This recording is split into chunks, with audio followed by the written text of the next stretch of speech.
ഒന്നാം സെമസ്റ്ററിലെ complimentary പേപ്പറായ modern Indian ഹിസ്റ്ററിയുടെ ആദ്യ മൊഡ്യൂളിലെ നിർബന്ധമായും അറിഞ്ഞിരിക്കേണ്ട ഏതാനും യുദ്ധങ്ങളെക്കുറിച്ചാണ് ഈ വീഡിയോയിൽ പറയുന്നത്. പൗരാണിക കാലം മുതൽ ഇന്ത്യയുമായി വ്യാപാര ബന്ധത്തിലേർപ്പെട്ടവരായിരുന്നു അറബികളും ചൈനക്കാരും. ഇന്ത്യയിലെ സുഗന്ധദ്രവ്യങ്ങളും വില കൂടിയ തുണിത്തരങ്ങളുമൊക്കെ അക്കാലഘട്ടത്തിൽ വ്യാപകമായി വിദേശ രാജ്യങ്ങളിലേക്ക് കയറ്റുമതി ചെയ്തിരുന്നു. അറബികളും ചൈനക്കാരുമായുള്ള വ്യാപാര ബന്ധം നൂറ്റാണ്ടുകളോളം തുടർന്നു വരികയും ചെയ്തു. 1498 പോർച്ചുഗീസ് നാവികനായിരുന്ന വാസ്കോഡ ഗാമ ഇന്ത്യയിലേക്ക് കടന്നു വരുന്നത്. വാസ്കോഡ ഗാമയുടെ കടന്നുവരവോടെയാണ് യൂറോപ്യൻ ശക്തികൾ ഇന്ത്യയിലേക്ക് വന്നു തുടങ്ങിയത്. ആദ്യമായി ഇന്ത്യയിലേക്ക് വന്ന യൂറോപ്യൻ ശക്തികളായിരുന്നു പോർച്ചുഗീസുകാർ. മലബാർ സുഗന്ധദ്രവ്യ വ്യാപാരത്തിന് അനുയോജ്യമായ സ്ഥലമായി പോർച്ചുഗീസുകാർ കണ്ടെത്തിയെങ്കിലും അക്കാലഘട്ടത്തിൽ അറബികളും ചൈനക്കാരുമായിരുന്നു ഇന്ത്യയുമായി കൂടുതലും വ്യാപാര ബന്ധങ്ങളിൽ ഏർപ്പെട്ടിരുന്നത്. അത് പോർച്ചുഗീസുകാർക്ക് വലിയൊരു ഭീഷണിയായിരുന്നു. അതുകൊണ്ട് തന്നെ മലബാറിലെ അറബി വ്യാപാര കുത്തക അവസാനിപ്പിച്ച് സ്വന്തം നിയന്ത്രണത്തിൽ കൊണ്ടുവരിക എന്നതായിരുന്നു പോർച്ചുഗീസുകാരുടെ ലക്ഷ്യം. അതിനുവേണ്ട വലിയൊരു നാവിക സേന പോർച്ചുഗീസുകാർക്കുണ്ടായിരുന്നു. ക്രമേണ അവർ ഇന്ത്യയിലേക്ക് കടന്നു വരികയും അവരുടെ ലക്ഷ്യം നേടിയെടുക്കുകയും ചെയ്തു. 1510 ഗോവ കീഴടക്കിയ പോർച്ചുഗീസുകാർ ഗോവയെ അവരുടെ ആസ്ഥാനമാക്കി മാറ്റി. ഒരു നൂറ്റാണ്ട് കാലം ഇന്ത്യയിൽ വിജയകരമായി പോർച്ചുഗീസുകാർ വ്യാപാരം നടത്തുകയും ചെയ്തു. എന്നാൽ യൂറോപ്പിലുണ്ടായ ചില പ്രശ്നങ്ങളെ തുടർന്ന് ഇന്ത്യയുമായുള്ള വ്യാപാര ബന്ധം പോർച്ചുഗീസുകാർക്ക് അവസാനിപ്പിക്കേണ്ടി വന്നു. പോർച്ചുഗീസുകാരുടെ തകർച്ചയ്ക്ക് ശേഷം ഇന്ത്യയിലേക്ക് കടന്നു വന്ന രണ്ടാമത്തെ യൂറോപ്യൻ ശക്തിയായിരുന്നു ഡച്ചുകാർ. സ്വന്തമായി കപ്പൽ അയച്ചുകൊണ്ട് വ്യാപാരം നടത്തിയ ഡച്ചുകാർ സിലോണും ഇന്ത്യയുമടക്കം പല കേന്ദ്രങ്ങളും അവരുടെ വ്യാപാര കേന്ദ്രങ്ങൾ ആരംഭിച്ചു. കേരളത്തിലും ഉത്തരേന്ത്യയിലും ആഗ്ര വരെയും വ്യാപാര കേന്ദ്രങ്ങൾ ഡച്ചുകാർക്കുണ്ടായിരുന്നെങ്കിലും ഇന്ത്യൻ രാഷ്ട്രീയ ഭരണകൂട കാര്യങ്ങളിൽ ഇടപെടാൻ അവർക്ക് താൽപ്പര്യമുണ്ടായിരുന്നില്ല. ഡച്ചുകാർക്ക് വ്യാപാരത്തിൽ മാത്രമായിരുന്നു ശ്രദ്ധയുണ്ടായിരുന്നത്. പിൽക്കാലത്ത് 1600കളിൽ രൂപീകരിക്കപ്പെട്ട ഇംഗ്ലീഷ് ഈസ്റ്റ് ഇന്ത്യ കമ്പനി ഇന്ത്യയിലേക്ക് കച്ചവടാവശ്യാർത്ഥം കടന്നുവരാൻ താൽപ്പര്യപ്പെട്ടു.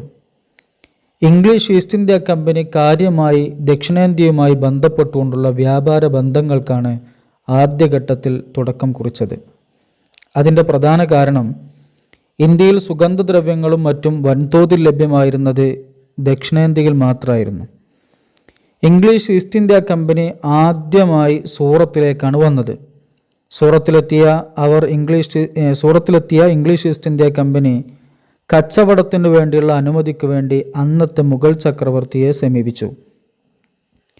മുഗൾ ചക്രവർത്തിക്ക് ഇംഗ്ലീഷ് ഈസ്റ്റ് ഇന്ത്യ കമ്പനിയെ സഹായിക്കണമെന്നുണ്ടെങ്കിലും അന്നത്തെ പ്രത്യേകമായ നിയമം അനുസരിച്ചുകൊണ്ട് കടൽ വഴിയുള്ള വ്യാപാരത്തിനുള്ള അവകാശം പോർച്ചുഗീസുകാർക്കായിരുന്നു.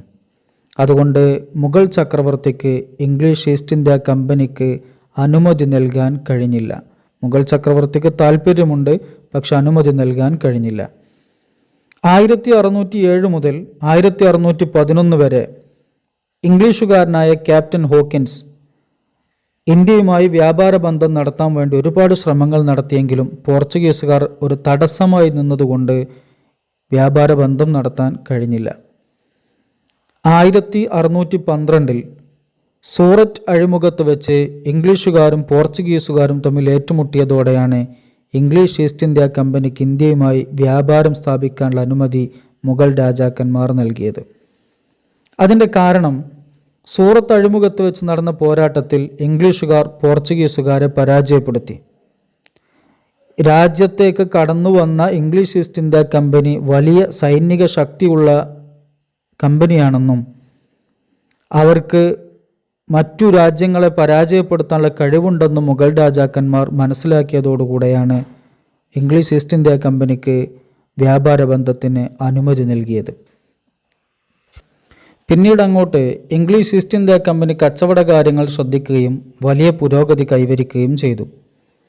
1674 കമ്പനിയുടെ ആസ്ഥാനം സൂറത്തിൽ നിന്നും ബോംബെയിലേക്ക് മാറ്റി. 1640 ഇംഗ്ലീഷ് ഈസ്റ്റ് ഇന്ത്യ കമ്പനി മദിരാശിയിലൊരു പ്രാദേശിക ഭരണാധികാരികളിൽ നിന്നും പാട്ടത്തിന് കുറഞ്ഞ സ്ഥലം വാങ്ങിയിരുന്നു. ആ സ്ഥലത്ത് ഇംഗ്ലീഷ് ഈസ്റ്റ് ഇന്ത്യ കമ്പനി ഒരു ഫാക്ടറി സ്ഥാപിച്ചു. സിൽക്ക് വസ്ത്രങ്ങളും വെടിയുപ്പും കച്ചവടം ചെയ്യാനായി ബംഗാളിലെ ഹുഗ്ലിയിലും ഒരു factory English East India company സ്ഥാപിച്ചു. അതിനു പുറമെ 1690 ബംഗാളിലെ കമ്പനിയുടെ ആസ്ഥാനം പിന്നീട് കൽക്കട്ടയിലേക്ക് മാറ്റുകയും ചെയ്തു. 17-ാം നൂറ്റാണ്ട് വരെ ഇംഗ്ലീഷ് ഈസ്റ്റ് ഇന്ത്യ കമ്പനിയും മുഗൾ രാജാക്കന്മാരും തമ്മിലുള്ള ബന്ധം വളരെ സൗഹാർദ്ദപരമായി മുന്നോട്ട് പോയി. എന്നാൽ ഇംഗ്ലീഷ് ഈസ്റ്റ് ഇന്ത്യ കമ്പനിയുടെ ചെയർമാനായിരുന്ന ജോസിയ ചൈൽഡ് ഇന്ത്യയിൽ ഇംഗ്ലീഷ് ആധിപത്യം എന്നേക്കുമായി നിലനിർത്താൻ ആവശ്യമായ അടിത്തറ പണിയാൻ സമയമായി എന്നൊരു പ്രഖ്യാപനം ചിറ്റഗോങ്ങിൽ നടത്തിയ ഒരു ആക്രമണത്തെ തുടർന്ന് പറയുകയുണ്ടായി. അന്നത്തെ മുഗൾ രാജാവായിരുന്ന ഔറംഗസേബിൻ്റെ ഉദ്യോഗസ്ഥന്മാർ ഇത് ഔറംഗസേബിനെ അറിയിക്കുകയും ബംഗാളിൽ നിന്നും സൂറത്തിൽ നിന്നും ഇംഗ്ലീഷ് ഈസ്റ്റ് ഇന്ത്യ കമ്പനിയുടെ കച്ചവടക്കാരെ പുറത്താക്കാൻ വേണ്ടി ഔറംഗസേബ് തൻ്റെ സൈന്യത്തിന് നിർദ്ദേശം നൽകുകയും ചെയ്തു. അതിനുവേണ്ടിയുള്ള ശ്രമങ്ങൾ നടക്കുന്നതിനിടയിൽ ഇനിമേലിൽ ഇത്തരം സ്ഥിതിഗതികളോ സംസാരങ്ങളോ ആവർത്തിക്കുകയില്ല എന്ന് ഇംഗ്ലീഷ് ഈസ്റ്റ് ഇന്ത്യ കമ്പനി പറഞ്ഞതിൻ്റെ അടിസ്ഥാനത്തിൽ ഔറംഗസേബ് അവർക്ക് മാപ്പ് നൽകി. അതിനുശേഷം ഔറംഗസേബിൻ്റെ മരണം വരെയും അതിനെ തുടർന്ന് 1856 വരെയും ഇംഗ്ലീഷുകാർ മുഗൾ അധികാരികളുമായി സംഘർഷങ്ങളിൽ ഏർപ്പെടാതെ വളരെ ശ്രദ്ധയോടുകൂടെ പെരുമാറി.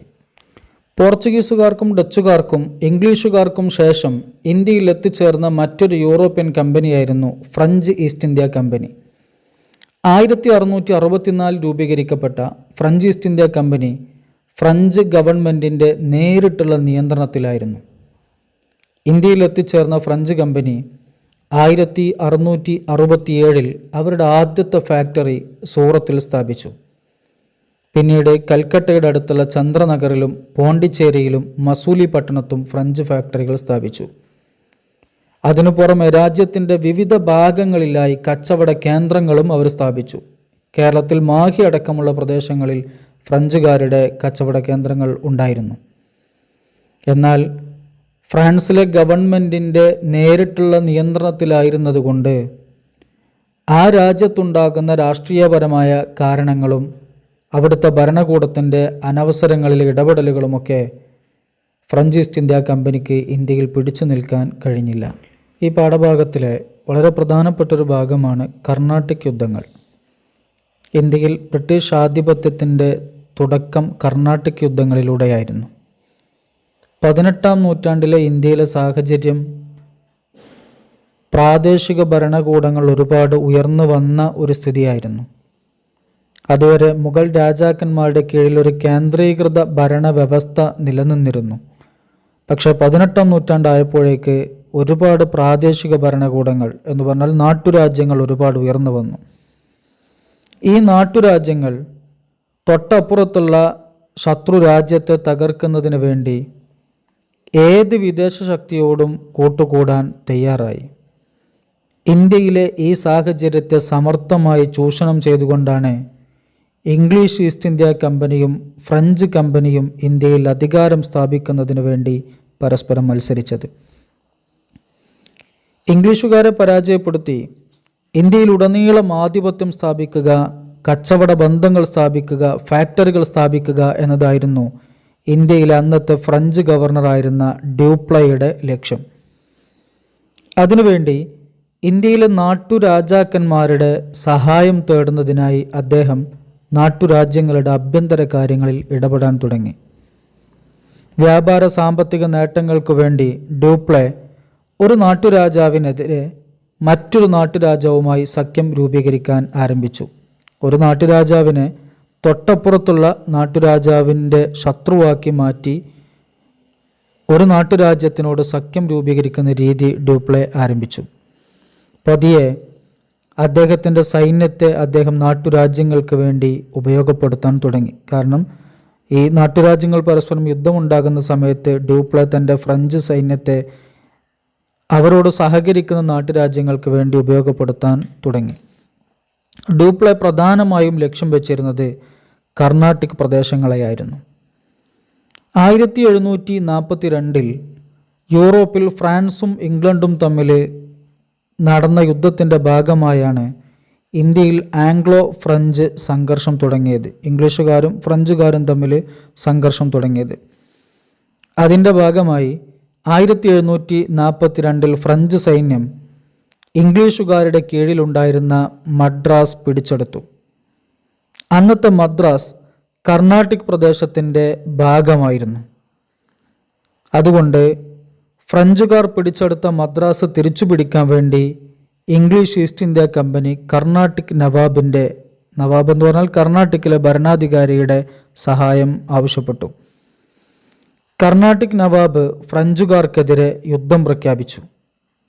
നവാബിൻ്റെ കീഴിൽ ചെറിയൊരു സൈന്യം മാത്രമായിരുന്നതുകൊണ്ട് ഫ്രഞ്ച് സൈന്യം നവാബിൻ്റെ സൈന്യത്തെ പരാജയപ്പെടുത്തി. ഈ യുദ്ധ സാഹചര്യത്തിൽ ഫ്രഞ്ചുകാരുടെ പ്രധാനപ്പെട്ട ഒരു ആസ്ഥാനമായിരുന്ന പോണ്ടിച്ചേരി കീഴടക്കാൻ വേണ്ടി ബ്രിട്ടീഷ് സൈന്യം ഒരു ശ്രമം നടത്തി. പക്ഷേ പോണ്ടിച്ചേരി പിടിച്ചടക്കാൻ ഇംഗ്ലീഷ് ഈസ്റ്റ് ഇന്ത്യ കമ്പനിക്ക് കഴിഞ്ഞില്ല. അങ്ങനെ വലിയൊരു യുദ്ധത്തിലേക്ക് നീങ്ങുന്ന സാഹചര്യത്തിലേക്ക് എത്തിപ്പെട്ടു. പക്ഷെ അപ്പോഴേക്കും യൂറോപ്പിൽ യുദ്ധം അവസാനിച്ചതിനെ തുടർന്ന് ഇന്ത്യയിലും ഇംഗ്ലീഷുകാരും ഫ്രഞ്ചുകാരും തമ്മിലുള്ള സംഘർഷം അവസാനിച്ചു. 1748 യൂറോപ്പിൽ വെച്ച് ഇംഗ്ലണ്ടും ഫ്രാൻസും തമ്മിൽ ഒരു കരാറിൽ ഒപ്പുവെച്ചു. ഇനിമേലിൽ ഇംഗ്ലണ്ടും ഫ്രാൻസും തമ്മിൽ ഇതുപോലുള്ള സംഘർഷങ്ങളിലേക്ക് നീങ്ങരുത് എന്നായിരുന്നു ആ കരാറിൻ്റെ പ്രധാനപ്പെട്ട കാര്യം. ആ കരാറിൻ്റെ പേര് ഐല ഷപ്പേൽ എന്നായിരുന്നു. ഐല ഷപ്പേൽ സന്ധി, ഐല ഷപ്പേൽ കരാർ എന്ന പേരിലാണ് അത് അറിയപ്പെടുന്നത്. ഈ ഐല ഷപ്പേൽ സന്ധി പ്രകാരം ഇന്ത്യയിൽ മദ്രാസ് പിടിച്ചെടുത്ത ഫ്രഞ്ചുകാർ ഇംഗ്ലീഷുകാർക്ക് തന്നെ തിരികെ നൽകി. ഇതോടെ ഒന്നാം കർണാട്ടിക് യുദ്ധം അവസാനിച്ചു. ഒന്നാം കർണാട്ടിക് യുദ്ധം കഴിഞ്ഞ് ഏറെ താമസിയാതെ കർണാട്ടിക്കിലും ഹൈദരാബാദിലും അധികാരവുമായി ബന്ധപ്പെട്ടുകൊണ്ടുള്ള അവകാശ പ്രശ്നങ്ങൾ ഉയർന്നു വന്നു. അത് രണ്ടാം കർണാട്ടിക് യുദ്ധത്തിലേക്ക് നയിച്ചു. കർണാടകത്തിലെ ഭരണാധികാരിയായിരുന്ന അവിടുത്തെ നവാബായിരുന്ന അൻവാറുദ്ദീനെതിരെ അവകാശ തർക്കവുമായി ചന്ദ സാഹേബ് എന്ന് പറയുന്ന അധികാരി വന്നു. ഹൈദരാബാദിലെ നവാബായിരുന്ന നസീർ ജംഗിനെതിരെ അവകാശ തർക്കവുമായി മുസഫർ ജംഗും രംഗത്ത് വന്നു. ഈ അധികാരാവകാശ തർക്കത്തിൽ ഇംഗ്ലീഷുകാരും ഫ്രഞ്ചുകാരും ഇടപെട്ടതോടുകൂടെയാണ് രണ്ടാം കർണാട്ടിക് യുദ്ധത്തിന് അവസരമൊരുങ്ങുന്നത്. ഫ്രഞ്ച് ഗവർണറായിരുന്ന ഡ്യൂപ്ലെ കർണാടകത്തിൽ ചന്ദ സാഹിബിനെയും ഹൈദരാബാദിൽ മുസഫർ ജംഗിനെയും സഹായിക്കാൻ വേണ്ടി തീരുമാനിച്ചു. ഇവിടെ നമ്മൾ പ്രത്യേകം മനസ്സിലാക്കേണ്ടത് ഫ്രഞ്ച് ഭരണാധികാരികൾ നവാബുമാരെ കൂടെ നിർത്തുന്നതിന് പകരം നവാബിനെതിരെയുള്ള രണ്ടാളുകളെയാണ് കൂടെ നിർത്തിയത്. അങ്ങനെ ആദ്യഘട്ടത്തിൽ കർണാടകം പിടിച്ചടക്കുക എന്ന ലക്ഷ്യത്തോടു കൂടെ ഡ്യൂപ്ലെയുടെ ഫ്രഞ്ച് സൈന്യവും ചന്ദ സാഹിബിൻ്റെ കർണാട്ടിക് സൈന്യവും മുസഫർ ജംഗിൻ്റെ ഹൈദരാബാദ് സൈന്യവും സംയുക്തമായിക്കൊണ്ട് കർണാട്ടിക്കിലെ നവാബായിരുന്ന അൻവാറുദ്ദീനെതിരെ യുദ്ധം ചെയ്തു. അങ്ങനെ 1749 കർണാട്ടിക്കിലെ നവാബായിരുന്ന അൻവാറുദ്ദീനെ വധിച്ചു. കർണാടകം പിടിച്ചടക്കിയ ശേഷം തൊട്ടടുത്ത ലക്ഷ്യം ഹൈദരാബാദായിരുന്നു. ഹൈദരാബാദിലെ നവാബ് നസീർ ജംഗിനെതിരെ ഈ 3 പേരും ഒരുമിച്ച് നിന്നുകൊണ്ട് പോരാടാൻ വേണ്ടി തീരുമാനിച്ചു. പക്ഷേ നസീർ ജംഗിനെതിരെ യുദ്ധം നയിക്കാൻ വേണ്ടി തയ്യാറെടുക്കുമ്പോൾ നസീർ ജംഗിനെ സഹായിക്കാൻ വേണ്ടി ഇംഗ്ലീഷ് സൈന്യം എത്തിച്ചേർന്നു. പക്ഷേ സഹായം പൂർണ്ണമാകുന്നതിൻ്റെ മുമ്പ് നിർഭാഗ്യവശാൽ നസീർ ജംഗ് വധിക്കപ്പെടുകയും ചെയ്തു. ഏതായാലും അൻവാറുദ്ദീൻ വധിക്കപ്പെട്ടതിനെ തുടർന്ന് ഫ്രഞ്ച് സഹായത്തോടുകൂടെ ചന്ദ സാഹിബ് കർണാട്ടിക്കിലെ നവാബായി അധികാരമേറ്റു. നിലവിലെ അവിടുത്തെ നവാബായിരുന്ന അൻവാറുദ്ദീനെ കൊലപ്പെടുത്തിയിട്ടാണ് ഫ്രഞ്ച് സഹായത്തോടുകൂടെ ചന്ദ സാഹിബ് അവിടുത്തെ അധികാരം ഏറ്റെടുക്കുന്നത്. അധികാരം ലഭിച്ച സന്തോഷത്തിൽ ഫ്രഞ്ചുകാർക്ക് പോണ്ടിച്ചേരിക്കടുത്തുള്ള 80 ഗ്രാമങ്ങൾ ചന്ദ സാഹിബ് നൽകി. മാത്രമല്ല ഹൈദരാബാദിൽ അധികാരത്തിലെത്തിയ മുസാഫർ ജംഗ് മസൂലി പട്ടണവും അതുപോലെ തന്നെ ഒരു വലിയ തുകയും ഫ്രഞ്ചുകാർക്ക് ദാനമായിക്കൊണ്ട് സന്തോഷമായിക്കൊണ്ട് നൽകി.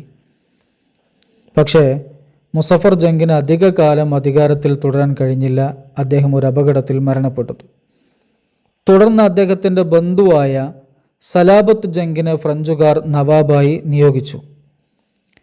നവാബായ സന്തോഷത്തിൽ സലാബത്ത് ജംഗും ഫ്രഞ്ചുകാർക്ക് ഒരുപാട് സ്ഥലങ്ങൾ നൽകി. അതിലെ പ്രധാനപ്പെട്ട സ്ഥലങ്ങളായിരുന്നു ചരിത്രപ്രധാനമായ എല്ലോറ, രാജന്ത്രി, മുസ്തഫ നഗർ, ചിക്കഗോലെ തുടങ്ങിയ പ്രദേശങ്ങളൊക്കെ. ഫ്രഞ്ചുകാർക്ക് ഈ രീതിയിൽ അവിടുത്തെ ഭരണാധികാരികൾ സമ്മാനമായും ദാനമായും ഒക്കെ ഒരുപാട് സ്ഥലങ്ങൾ കൈമാറുന്നത് കണ്ടപ്പോൾ ബ്രിട്ടീഷുകാർക്ക് സഹിച്ചില്ല. അവർ കർണാടകത്തിലെ ആഭ്യന്തര കാര്യങ്ങളിൽ ഇടപെടാൻ വേണ്ടി തീരുമാനിച്ചു. നേരത്തെ വധിക്കപ്പെട്ട കർണാട്ടിക് നവാബ് അൻവാറുദ്ദീൻ്റെ മകൻ മുഹമ്മദ് അലി ശത്രുക്കളിൽ നിന്നും രക്ഷ തേടി തൃശ്ശിനാപ്പള്ളി കോട്ടയിൽ അഭയം പ്രാപിച്ചിരുന്നു.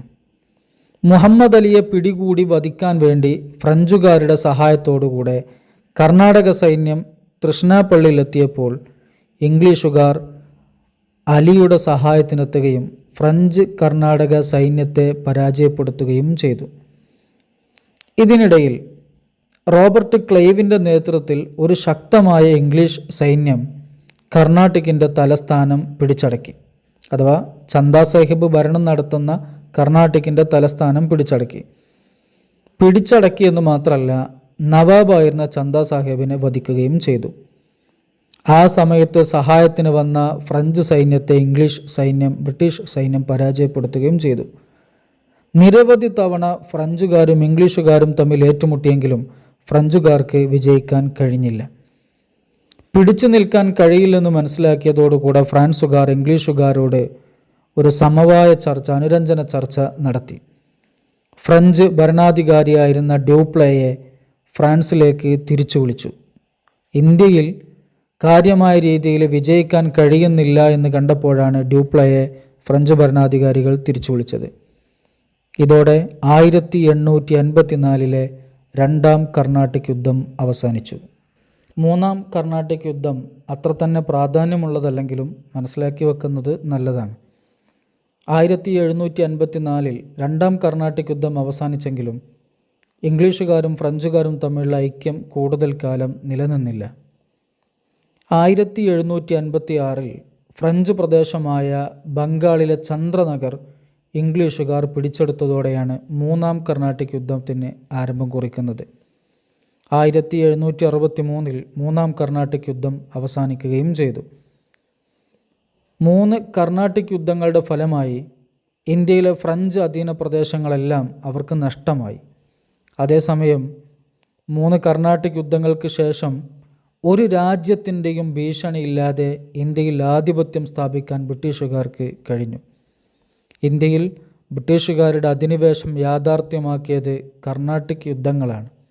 അതിൻ്റെ പ്രധാനപ്പെട്ട കാരണം ഇന്ത്യയിലെ നാട്ടുരാജ്യങ്ങൾ പരസ്പരമുള്ള ശത്രുതയും ആധുനിക യുദ്ധോപകരണങ്ങളുടെ അഭാവവും പരിശീലനമില്ലാത്ത സൈന്യവും ദേശീയബോധമില്ലായ്മയുമൊക്കെയാണ്. ഇത് വളരെ പ്രധാനപ്പെട്ടൊരു കാര്യമാണ്. കാരണം ഇന്ത്യയിൽ വൈദേശിക ശക്തിയായ ബ്രിട്ടീഷുകാരുടെ ആധിപത്യം സ്ഥാപിക്കാൻ കാരണമായത് കർണാട്ടിക് യുദ്ധങ്ങളായിരുന്നു എന്നത് സമർത്ഥിക്കുക, അല്ലെങ്കിൽ അതിന് തെളിവ് പറയുക എന്നൊക്കെയായിരിക്കും ഒരുപക്ഷെ ചോദ്യം ഉണ്ടാവുക.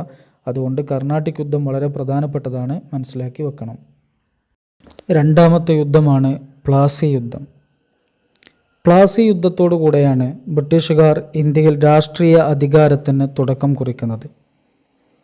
1757 പ്ലാസി യുദ്ധം നടക്കുന്നത്.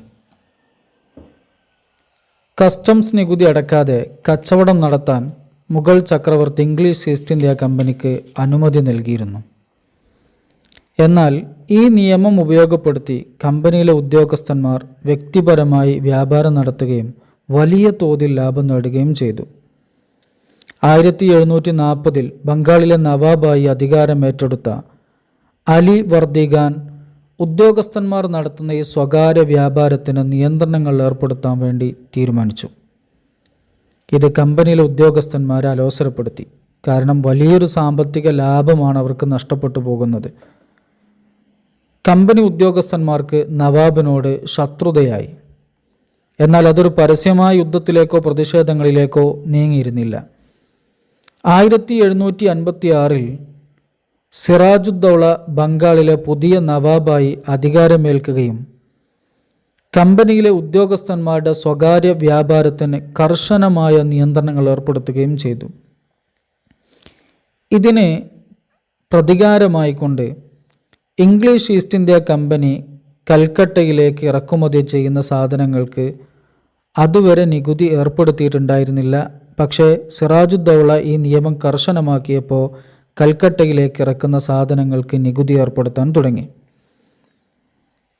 ഇതിനെ തുടർന്ന് സിറാജുദ്ദൗള ഇംഗ്ലീഷ് ഈസ്റ്റ് ഇന്ത്യ കമ്പനിയോട് കൽക്കട്ടയിലേക്ക് ഇറക്കുന്ന സാധനങ്ങളുടെ നികുതി ഒഴിവാക്കാൻ ആവശ്യപ്പെട്ടു. പക്ഷേ ഇംഗ്ലീഷ് ഈസ്റ്റ് ഇന്ത്യ കമ്പനി അത് അവഗണിച്ചു. മാത്രമല്ല, ഒരു യുദ്ധം മുന്നിൽ കണ്ടുകൊണ്ട് കമ്പനിയുടെ സ്ഥലങ്ങൾ കോട്ട കെട്ടി സംരക്ഷിക്കുകയും ചെയ്തു. ഇംഗ്ലീഷ് ഈസ്റ്റ് ഇന്ത്യ കമ്പനി അവരുടെ കേന്ദ്രങ്ങളൊക്കെ കോട്ട കെട്ടി സംരക്ഷിക്കുന്നത് കണ്ട് ഫ്രഞ്ചുകാരും അവരുടെ കച്ചവട കേന്ദ്രങ്ങൾ കോട്ട കെട്ടി സംരക്ഷിച്ചു. എന്നാൽ നവാബായിരുന്ന സിറാജുദ്ദൗള 2 കമ്പനികളോടും പുതുതായി നിർമ്മിച്ച കോട്ടകൾ തകർത്തു കളയാൻ നിർദ്ദേശം നൽകി. ഫ്രഞ്ച് ഈസ്റ്റ് ഇന്ത്യ കമ്പനി സിറാജുദ്ദൗളയുടെ നിർദ്ദേശം അനുസരിച്ചുകൊണ്ട് കോട്ടകൾ പൊളിച്ചു കളഞ്ഞെങ്കിലും ബ്രിട്ടീഷുകാർ കോട്ട പൊളിക്കാൻ തയ്യാറായില്ല. അങ്ങനെ 1756 കാസിം ബസാറിലെ ഇംഗ്ലീഷ് ഫാക്ടറി നവാബ് പിടിച്ചെടുക്കുകയും നവാബിൻ്റെ സൈന്യം കൽക്കട്ടയിലേക്ക് മാർച്ച് നടത്തുകയും ചെയ്തു. എന്നാൽ നവാബുമായി നേരിട്ടൊരു യുദ്ധത്തിന് തയ്യാറാവാതെ ബ്രിട്ടീഷുകാർ കൽക്കട്ടയിൽ നിന്ന് പിന്മാറി. അതുകൊണ്ട് തന്നെ കൽക്കട്ട വളരെ വേഗം നവാബിനും നവാബിൻ്റെ സൈന്യത്തിനും പിടിച്ചെടുക്കാൻ കഴിയുകയും ചെയ്തു. പിടിച്ചെടുത്ത കൽക്കട്ടയുടെ അധികാരം നവാബായ സിറാജുദ്ദൗളയുടെ വിശ്വസ്തനായിരുന്ന മനേക് ചന്ദിനെ ഏൽപ്പിച്ചു. കൽക്കട്ട പിടിച്ചടക്കിയ സന്തോഷത്തിൽ മനേക് ചന്ദിനെ കൽക്കട്ടയുടെ അധികാരവും ഏൽപ്പിച്ച് നവാബായ സിറാജുദ്ദൗള മുർഷിദാബാദിലേക്ക് തിരിച്ചുപോയി. നവാബ് തിരിച്ചുപോയതിനു ശേഷം കമ്പനിയുടെ ആളുകൾ ബ്രിട്ടീഷുകാർ കൽക്കട്ടയിലേക്ക് വരികയും നവാബിൻ്റെ പല ഉദ്യോഗസ്ഥരെയും പണം കൊടുത്തും മറ്റും ഇംഗ്ലീഷ് ഈസ്റ്റ് ഇന്ത്യ കമ്പനിയുടെ ഭാഗമാക്കി മാറ്റി. ഇംഗ്ലീഷ് ഈസ്റ്റ് ഇന്ത്യ കമ്പനിയുടെ വലിയൊരു സൈന്യം ബംഗാളിൻ്റെ തീരത്ത് എത്തിച്ചേരുകയും കൽക്കട്ട തിരിച്ചു നൽകാനും കമ്പനിക്കുണ്ടായ നഷ്ടങ്ങൾക്ക് പരിഹാരം നൽകാനും സിറാജുദ്ദൗളയോട് ആവശ്യപ്പെട്ടു. പക്ഷേ നവാബ് ഈ ആവശ്യം അംഗീകരിച്ചില്ല. English East India company Calcutta ആക്രമിക്കുകയും കീഴടക്കുകയും ചെയ്തു. തുടർന്ന് ഹുഗ്ലി നഗരം ആക്രമിക്കുകയും കൊള്ളയടിക്കുകയും ചെയ്തു. ഇത് മുന്നോട്ട് പോയി കഴിഞ്ഞാൽ കൽക്കട്ടയും ബാക്കിയുള്ള പ്രദേശങ്ങളുമൊക്കെ പൂർണ്ണമായും നഷ്ടപ്പെടുമെന്ന് മനസ്സിലാക്കിയപ്പോൾ ഇംഗ്ലീഷ് ഈസ്റ്റ് ഇന്ത്യ കമ്പനി നവാബും തമ്മിൽ ഒരു സമാധാന സന്ധി രൂപീകരിക്കാൻ വേണ്ടി തീരുമാനിച്ചു. അങ്ങനെ ഈ സമാധാന കരാറിൻ്റെ ഏറ്റവും വലിയ കാര്യമെന്ന് പറയുന്നത് ബ്രിട്ടീഷുകാർ മുന്നോട്ട് വെച്ച പ്രധാനപ്പെട്ട കാര്യം ഫ്രഞ്ച് കമ്പനിയെ ബംഗാളിൽ നിന്ന് പുറത്താക്കുക എന്നതായിരുന്നു. ഇംഗ്ലീഷ് ഈസ്റ്റ് ഇന്ത്യ കമ്പനിയുടെ നിർദ്ദേശം പാലിച്ചുകൊണ്ട് നവാബായ സിറാജുദ്ദൗള ഫ്രഞ്ച് കമ്പനിയെ ബംഗാളിൽ നിന്ന് പുറത്താക്കുകയും ചെയ്തു. ഈ സമയത്തെല്ലാം നവാബിൻ്റെ കീഴിലുണ്ടായിരുന്ന വലിയൊരു സൈന്യത്തെ ഇംഗ്ലീഷ് ഈസ്റ്റ് ഇന്ത്യ കമ്പനി അവരുടെ കമ്പനിയിലേക്ക് എത്തിച്ചിരുന്നു. പ്രത്യേകിച്ച് നവാബിൻ്റെ സൈന്യാധിപനായിരുന്ന മീർ ജാഫറിനെ പോലും ഇംഗ്ലീഷ് ഈസ്റ്റ് ഇന്ത്യ കമ്പനിയുടെ ഭാഗമാക്കി കഴിഞ്ഞിരുന്നു. English East India company Mir ജാഫറിനോട് ഒരു പുതിയ നയം പറഞ്ഞു. നവാബിനെ പുറത്താക്കാൻ സഹായിച്ചാൽ ബംഗാളിലെ നവാബായി നിങ്ങളെ നിയമിക്കാമെന്ന് മീർ ജാഫറിനോട് ബ്രിട്ടീഷ് ഈസ്റ്റ് ഇന്ത്യ കമ്പനി അറിയിച്ചു. ഇംഗ്ലീഷ് ഈസ്റ്റ് ഇന്ത്യ കമ്പനിയുടെ പല താൽപ്പര്യങ്ങൾക്കും നവാബ് എതിര് നിൽക്കുമെന്ന് മനസ്സിലാക്കിയപ്പോൾ നവാബിനെതിരെ യുദ്ധം ചെയ്യുന്നതിന് വേണ്ടി റോബർട്ട് ക്ലൈവിൻ്റെ നേതൃത്വത്തിൽ ഒരു ഇംഗ്ലീഷ് സൈന്യം മുർഷിദാബാദിലേക്ക് നീങ്ങി. ഇംഗ്ലീഷ് ഈസ്റ്റ് ഇന്ത്യ കമ്പനിയുടെ സൈന്യത്തെ നേരിടാൻ നവാബിൻ്റെ സൈന്യാധിപനായിരുന്ന മീർ ജാഫറിൻ്റെ നേതൃത്വത്തിൽ ഒരു സൈന്യം പ്ലാസിയിൽ ക്യാമ്പ് ചെയ്തു. 1757 ജൂൺ 23 പ്ലാസിയിലെത്തിയ ഇംഗ്ലീഷ് ഈസ്റ്റ് ഇന്ത്യ കമ്പനിയുടെ സൈന്യം നവാബിൻ്റെ സൈന്യത്തെ ആക്രമിച്ചു. നവാബിൻ്റെ സൈന്യാധിപനായിരുന്ന മീർ ജാഫറും നവാബിൻ്റെ സൈന്യത്തിലെ വലിയൊരു വിഭാഗവും യുദ്ധം ചെയ്യാതെ മാറി നിന്നു. അതിൻ്റെ കാരണം ഇംഗ്ലീഷ് ഈസ്റ്റ് ഇന്ത്യ കമ്പനിയുമായി നേരത്തെ ഒരു ധാരണയുണ്ടല്ലോ. അവിടുത്തെ നവാബിനെ പുറത്താക്കാൻ സഹായിച്ചാൽ മീർ ജാഫറിനെ നവാബാക്കാമെന്നുള്ള ധാരണ. ആ ധാരണയുടെ അടിസ്ഥാനത്തിലാണ് യുദ്ധം ചെയ്യാതെ മാറി നിന്നത്. ഏതാനും മണിക്കൂറുകൾ മാത്രം നീണ്ടുനിന്ന യുദ്ധത്തിൽ ഇംഗ്ലീഷ് ഈസ്റ്റ് ഇന്ത്യ കമ്പനിയുടെ സൈന്യം വിജയിച്ചു. യുദ്ധത്തിൽ പരാജയപ്പെട്ട വാർത്തയറിഞ്ഞ നവാബ് സിറാജുദ്ദൗളയും അദ്ദേഹത്തിൻ്റെ ഭാര്യ ലുത്ഫുന്നീസയും തലസ്ഥാനം വിട്ടെങ്കിലും പിന്നീട് വധിക്കപ്പെട്ടു. 2 ദിവസത്തിനുള്ളിൽ തന്നെ ഇംഗ്ലീഷ് ഈസ്റ്റ് ഇന്ത്യ കമ്പനി പ്രത്യുപകാരമായി മീർ ജാഫറിനെ ബംഗാളിലെ നവാബായി നിയമിച്ചു. ഇങ്ങനെ പ്ലാസി യുദ്ധത്തോടുകൂടെയാണ് ബ്രിട്ടീഷുകാർ ഇന്ത്യയിൽ രാഷ്ട്രീയ അധികാരത്തിലേക്ക് കടന്നു വരുന്നത്. പ്ലാസി യുദ്ധം എന്ന് പറയുന്നത് ഒരു തുടക്കം മാത്രമായിരുന്നു. ഇവിടുന്ന് അങ്ങോട്ടുള്ള 50 വർഷങ്ങൾ കൊണ്ട് അവർ ഇന്ത്യയിലെ പ്രബല രാഷ്ട്രീയ ശക്തിയായി മാറുകയും ഇന്ത്യയുടെ രാഷ്ട്രീയ ഭാവി നിർണ്ണയിക്കാൻ പ്രാപ്തരാവുകയും ചെയ്തു. പ്ലാസി യുദ്ധത്തിൻ്റെ അനന്തരഫലമായി ബംഗാൾ, ബീഹാർ, ഒറീസ എന്നീ പ്രദേശങ്ങളിലെ സ്വതന്ത്ര വ്യാപാരത്തിൻ്റെ കുത്തക ഇംഗ്ലീഷുകാർക്ക് ലഭിച്ചു. ആ പ്രദേശങ്ങളിൽ ഇംഗ്ലീഷുകാർ മാത്രമേ കച്ചവടം ചെയ്യാനുണ്ടായിരുന്നുള്ളൂ. കൽക്കട്ടയോട് ചേർന്ന് കിടന്ന 24 ജില്ലകളിലെ നികുതി നഷ്ടപരിഹാരം എന്ന നിലയിൽ കമ്പനിക്ക് നൽകാൻ വേണ്ടിയും മീർ ജാഫർ തയ്യാറായി. അതിനു പുറമെ കമ്പനിയിലെ ഉദ്യോഗസ്ഥന്മാർക്ക് നവാബ് വൻ തുകകൾ സമ്മാനമായി നൽകുകയും ചെയ്തു. നവാബ് എന്ന് പറഞ്ഞാൽ പുതിയ നവാബ് മീർ ജാഫർ സമ്മാനമായി നൽകി. അന്നത്തെ സൈന്യാധിപന്മാരായിരുന്ന റോബർട്ട് ക്ലൈവിന് 2 ദശലക്ഷം രൂപയും വാട്സൺ എന്ന് പറയുന്ന സൈനിക ഉദ്യോഗസ്ഥന് 1 ദശലക്ഷം രൂപയും സമ്മാനമായി നൽകി. മാത്രമല്ല, കമ്പനി ഉദ്യോഗസ്ഥന്മാർ നടത്തുന്ന വ്യക്തിപരമായ സ്വകാര്യ വ്യാപാരത്തിന് യാതൊരു നിയന്ത്രണവും ഇല്ലാതെയാവുകയും ചെയ്തു. പ്ലാസി യുദ്ധത്തിലേക്ക് നയിക്കാനുണ്ടായ പ്രധാനപ്പെട്ടൊരു കാരണം സ്വകാര്യ വ്യാപാരവുമായി ബന്ധപ്പെട്ടുകൊണ്ടുള്ള പ്രശ്നങ്ങളായിരുന്നു. അതിനുള്ള അനുമതി പുതിയ നവാബായ മീർ ജാഫർ നൽകുകയും ചെയ്തു. പ്ലാസി യുദ്ധത്തിൻ്റെ തുടർച്ചയായിരുന്നു 1764 ബക്സാർ യുദ്ധം. പ്ലാസി യുദ്ധത്തിനു ശേഷം മീർ ജാഫറിനെ ഇംഗ്ലീഷ് ഈസ്റ്റ് ഇന്ത്യ കമ്പനി ബംഗാളിലെ നവാബാക്കി. 1758 റോബർട്ട് ക്ലൈവിനെ ഇംഗ്ലീഷ് ഈസ്റ്റ് ഇന്ത്യ കമ്പനി ബംഗാളിലെ ഗവർണറായിക്കൊണ്ട് നിയമിച്ചു. അധികാരത്തിലെത്തിയ റോബർട്ട് ക്ലൈവ് സാമ്പത്തിക നേട്ടങ്ങൾക്ക് വേണ്ടി നവാബായ മീർ ജാഫറിനെ നിരന്തരം ഉപയോഗപ്പെടുത്തി. ബ്രിട്ടീഷുകാർ ആവശ്യപ്പെടുന്ന തുകയും സമ്മാനങ്ങളും സ്ഥലങ്ങളുമൊക്കെ നൽകാൻ കഴിയാതെ വന്നപ്പോൾ മീർ ജാഫറിന് പകരം പുതിയ ഒരാളെ നവാബായി കൊണ്ടുവരാൻ ബ്രിട്ടീഷുകാർ തീരുമാനിച്ചു. അതിനുവേണ്ടി മീർ ജാഫറിൻ്റെ അടുത്ത ബന്ധുവായ മീർ ഖാസിമിനെ തിരഞ്ഞെടുത്തു. 1760 മീർ ജാഫറിനെ പുറത്താക്കി മീർ ഖാസിമിനെ ബംഗാളിലെ നവാബാക്കി നിയമിച്ചു. നവാബായ സന്തോഷത്തിൽ മീർ ഖാസിം 29 ലക്ഷം രൂപ ബ്രിട്ടീഷുകാർക്ക് നൽകുകയും ചെയ്തു. ഏറെ താമസിയാതെ കമ്പനിയുടെ താൽപ്പര്യങ്ങൾക്ക് വഴങ്ങാൻ മീർ ഖാസിം മടി കാണിച്ചു. കമ്പനിയുടെ പല നിർദ്ദേശങ്ങളും മീർ ഖാസിം അവഗണിച്ചു. അന്നത്തെ പ്രത്യേകമായൊരു നിയമം അനുസരിച്ച് ഇന്ത്യൻ വ്യാപാരികൾ സർക്കാരിന് നികുതി അടക്കണമായിരുന്നു. ഏത് കച്ചവടക്കാരനാണ്, ഇന്ത്യൻ കച്ചവടക്കാരനാണെങ്കിലും അയാൾ നികുതി അടക്കണം. എന്നാൽ അതേസമയം ഇംഗ്ലീഷ് വ്യാപാരികൾക്ക് നികുതി ഒഴിവാക്കുകയും ചെയ്തിരുന്നു.